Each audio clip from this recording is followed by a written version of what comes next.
Hello po, kumusta po mga dude? Ito po ay para po sa collective.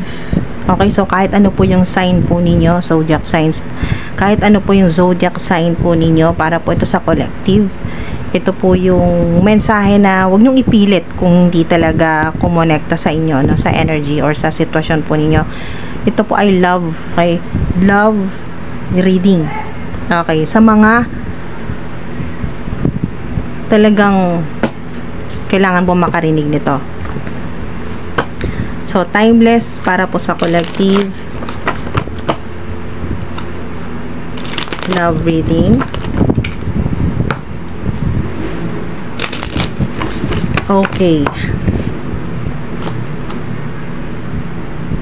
Okay, so maaari po na sa ilan na kayo po ay single at wala po, matagal na po kayong wala pong romantic partner, walang nagugustuhan or meron mga nagugustuhan pero meron na pong minamahal, ganyan po. Basta kayo po ay solo, single. Okay, so yung kasi one. So minamanifest po ninyo o yung nandun pa rin na nangangarap pa rin kayo na magkaroon din ng romantic partner at parating yan. I am coming, trust. Okay, parating.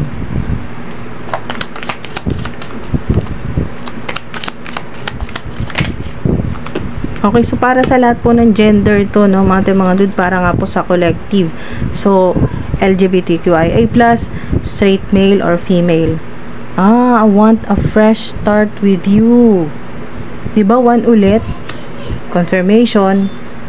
Kung lalo na makita po ninyo 111, 1111, confirmation na darating, yan po. Or kung ito naman po ay ex po ninyo at mahal nyo pa rin at gusto niya na magsimula ulit kayo, no? Fresh start. Okay, yan po yan. Confirmation yan. Na may new beginnings para sa inyo. Okay, number 8. Sa ilan kasalukuyan na nasa karmic, yan po, karmic relationship. Kung ang tanong mo ay mahal ka pa ba? Mahal ka ba nitong nakakasama mo na stress ka na sa kanya pero gusto ka pa rin niya? Okay, gusto ka pa rin niya. Maaring kasalukuyan meron na siyang iba, okay, or kasalukuyan kayo at meron din siyang ibang dinidate or ibang minamahal or nakakasama pero gusto ka niya.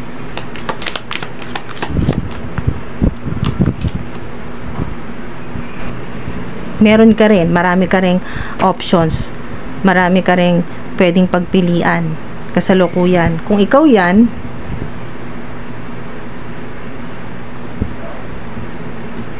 ay wala pa sa isip mo talaga na makipagrelasyon talaga ng yung serious commitment, wala pa. Dahil nakapokus ka, hala, puro one mga dude. 111 or 888. Okay, so meron dito na yung pinagtatalunan po ninyo ng romantic partner ay may connection po, may kinalaman sa pera, or maari rin na kaya kahit marami kang pwedeng mga options or pwede mong pagpilian na mahalin, ay hindi ka pa talaga nakafocus ka sa iyong career, sa pera. Yan po mga dude. Hala, I want to start a family with you. 1 ulit yan. Itong 10, 111, 1010, 1111, 1110. Makita nyo po yan, confirmation na yung iniisip mo ngayon or yung minamahal mo sa ngayon, ang pangarap niya talaga magkaroon kayo ng sarili nyong pamilya. Yan po. Pwede rin na ex nyo po ito at gusto niya na ng fresh start, yung magsimula ulit kayo. At dahil nga karmic yung energy dito sa number 8, ay hindi mo rin talaga siya kumbaga hindi pa talaga tapos. Mahal mo pa rin tao na to at ito yung gusto niya, to start a family with you. Hala, Pero nasa iyo rin. Nasa iyo. Mga ating mga dude, nasa inyo po yung desisyon, no? Kasi marami kayong pagpipilian naman dyan. Okay, words do hurt. Kasi nga karmic, 'di ba? So madalas ang ilan po sa inyo, madalas po kayong magtalo. Or ganun po, hiwalay, tapos magkakaayos, magkakabalikan. I am in so much pain. Yan. Maaari din po ito sa nasabi po ninyo na masakit sa kanya. So, stress talaga siya dyan. Nasaktan siya. I'm in so much pain.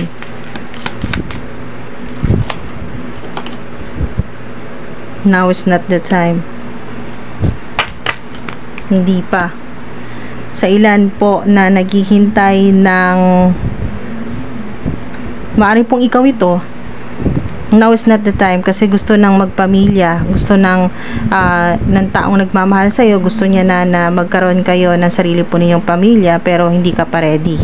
Now is not the time. Or vice versa. Gusto mo nang magkaroon ng pamilya, na sarili mong pamilya, kasama po itong minamahal po ninyo, or hinihintay nyo po, may hinihintay kayo dito. Pero hindi pa siya ready. Now is not the time. Hindi pa siya ready. So, maaari din po na yung romantic partner po ninyo ay nasa malayo. Hindi pa ito yung tamang panahon para sa kanya dahil nga sa marami pa siyang gustong ma-achieve para sa sarili niya o para sa immediate family niya, sa mga kapatid, magulang, ganyan po. At nakafocus siya sa kanyang pentacle, no? Sa kanyang career, sa kanyang negosyo o sa trabaho. Now is not the time para sa ilan. Kaya siguro maghihintay ka pa. Pero I am coming, trust. Okay, darating siya. Kung sino man po yung minamanifest po ninyo. I know that I crossed the line with you. Ito nga yun. Meron siyang nasabi sa hindi maganda. Sumobra talaga siya, no? I know that I crossed the line with you. Words do hurt. I am in so much pain. Maring ikaw ito. Nasaktan ka talaga. I am in so much pain. Okay, ikaw ito sa ilan, no? Ikaw yung nasaktan. It's time for me to heal now. Ayan, no? It's time for me to heal now. Ikaw ito, magpapagaling. Or ikaw ito, na in so much pain ka pa, no? Sobrang nasaktan ka. Kung ano man po yung ginawa nitong karmic relationship po ninyo, karmic partner po ninyo, no? Toxic partner. At kailangan mo munang pagalingin yung puso mo, no? Na ibalik yung tiwala or yung dati mong nararamdaman sa kanya, kasi mahirap na mas lamang na yung pain dito kaysa sa pagmamahal mo sa kanya. So maaari din po na ikaw ito na nakafocus ka na lang muna sa trabaho mo, sa career mo, kaya now it's not the time.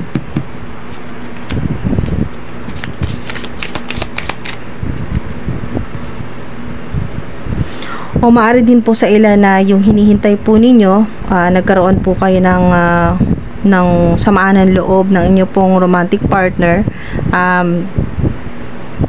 Kaya ang sinasabi niya dito ay now is not the time kasi hindi pa siya ready na makipagbalikan sa iyo kasi kailangan niya munang pagalingin yung puso niya. Nasaktan siya dyan. I wish things could be different. O diba? Kung iba lang sana yung nangyari, no, hindi kayo nagkasagutan or hindi nagkasakitan verbally. Yan po. Sana hindi ganito ngayon. Okay, I'm so attracted to you. Meron talagang may gusto sa'yo. Okay? At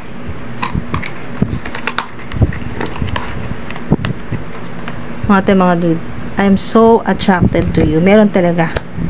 At may number 6 kasi dito. So, ibig sabihin, maring ito yung tinutukoy dito na huwag ka lang magmadali. Kasi, darating talaga yung magiging yung romantic partner. Ito yung match made in heaven. 6 kasi ay balance. So, pareho kayo dyan. Pareho kayo. So, maring yung tinutukoy dito na I'm so attracted to you ay nagugustuhan mo rin. Pero nga, para sa iyo ay hindi pa talaga oras, no? Now it's not the time kasi maring nakafocus ka sa iyong pentacle or sa pagpapayaman or sa maging stable na lang muna ang iyong finance, no? Now it's not the time. Or yung gusto mo pang ma-achieve sa iyong career. So, hindi ka naman, yung energy dito ay hindi ka nagmamadali kasi nga hindi ka naman mauubusan, you know, you have so many choices and options. Okay, so marami mga dude, marami ding may gusto sa'yo, pero itong kung ano yung tanong mo na nagugustuhan mo din, na attracted ka sa kanya, ay attracted din sa'yo. So confirmation yan. So ilan na yung 1 mo? 1, 2, 3, 4. Wow! 111, 1111, 888. Meron din pong number 6. So, magandang sign na magkakaroon talaga ng fresh start, mga dude. Magkakaayos sa mga ganyan po na may problema po sa karmic relationship, yung karmic partner. Magiging maayos pa rin po yan, mga dude. At, hindi pa talaga okay, so kung tanong po ninyo ngayon, hindi pa ito yung tamang panahon. Now is not the time. Okay? Kung ano po yung tanong po ninyo, sa isip po ninyo ngayon, na may connection po sa love life, sa romantic partner po ninyo, ang sagot po, now is not the time. Kasi nasa healing process pa, no? Proseso yan, hindi yan nakukuha ng isahang tulog lang kinabukasan okay na. Now is not the time. Okay? Healing process, napaka-importante niyan, mga dude. So, ayun, marirealize din naman kung meron talagang romantic partner na nakagawa sa'yo na hindi maganda, na nakasakit at sumobra talaga, yan, no? I know that I crossed the line with you. So, marirealize na yan, matatauhan siya na talagang, sumobra talaga siya, no? Na mali yung ginawa niya sa'yo. Kaya ngayon ay, I am in so much pain. Maaring ikaw ito. Hindi mo nagustuhan or sobrang sakit ng nasabi niya sa'yo. Words to hurt. Totoo yan. Alright, so mga dude, salamat. Sana may nakuha po kayo dito. At, ayun po. Ingat po. Maraming salamat po sa inyo.